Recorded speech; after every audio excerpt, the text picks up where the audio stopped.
Hello and welcome to State of the Union. I'm Stefan Grobe in Brussels.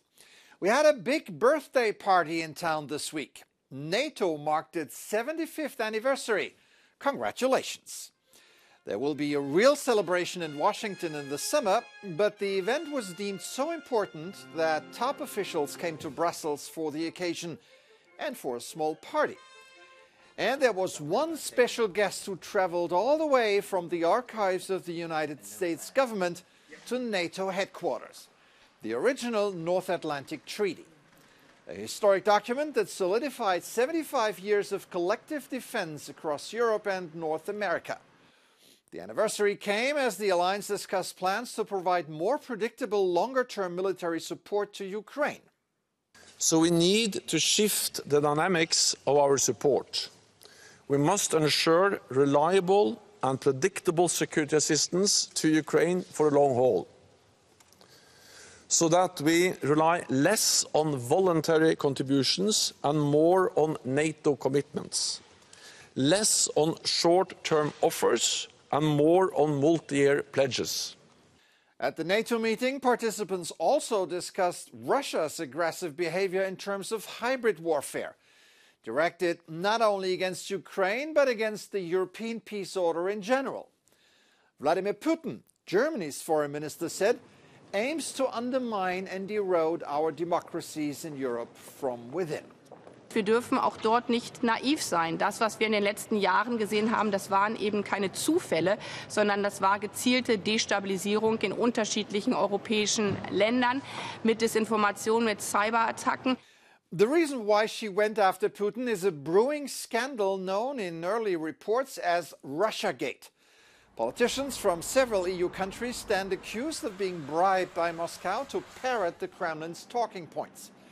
The idea is to sway EU public opinion ahead of the European elections in June. A right-wing lawmaker from Germany has allegedly accepted €25,000 to do just this. If this isn't textbook corruption, then I don't know what is.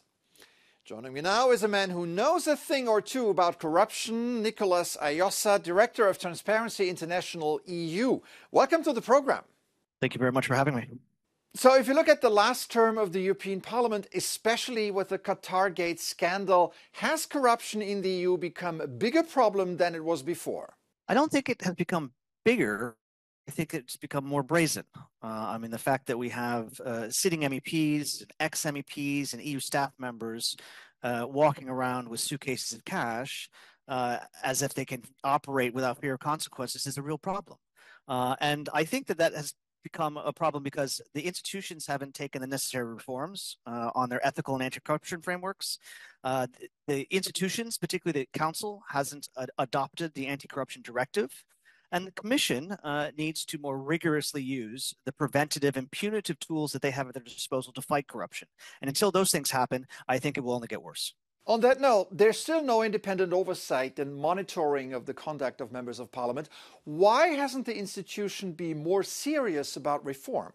Because I'm afraid that there's been a culture of impunity that has been allowed to fester for decades, that has prevented the necessary reforms in the wake of the scandal. There remains no, as you say, independent oversight on their ethical behavior. And when there are violations of the rules, there's no sanctions that are put into place, and they're not strong enough to serve as a deterrent. And that culture will unfortunately remain until some of those reforms are put in place.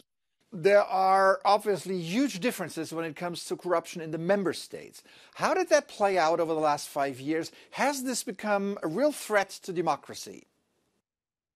Yes, corruption and the erosion of rule of law is always a threat to democracy. And unfortunately, over, I would say, the last 10 years, we have seen a steady decline in certain member states when it comes to rule of law and the ability to fight corruption. I think one of the main problems, despite some recent improvements in the toolbox of the Commission being able to tackle this, is that they have been too apprehensive and too skittish about using those tools to address situations in the member states. Now, I do want to end on a positive note. How confident are you that the political class in Europe has learned its lesson? I'm not sure I'm going to be able to give you that positive note, unfortunately. I'm not as confident, and particularly in the last year, than I would want to be at this stage. I just simply don't think that the Parliament, at least, understood the gravity of the scandal, and their response to it was ultimately weak and meager. And when it came to the vote, very weak and meager adjustments to the rules were ultimately agreed. They didn't tackle the structural problems when it comes to independent oversight or sanctions.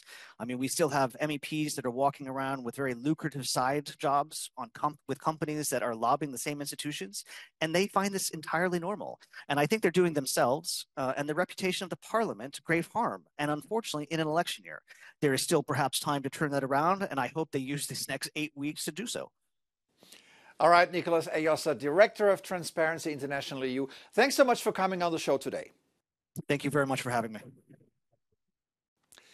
Before we go, here's an episode from the Department of Unintended Consequences and a message for fans of white asparagus, like me. The effects of climate change now have it that the harvest time for this noble vegetable is starting earlier and earlier.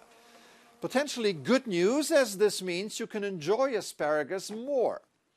In Europe, it is mainly grown in Germany, Spain and Italy, and usually cut with the help of seasonal workers.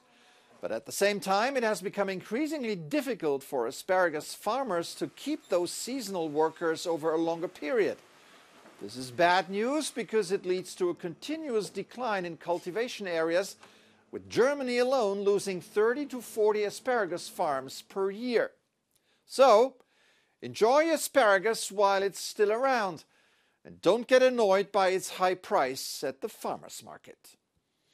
That's it for this edition. I'm Stefan Grobe. Thank you for watching. Have an excellent week.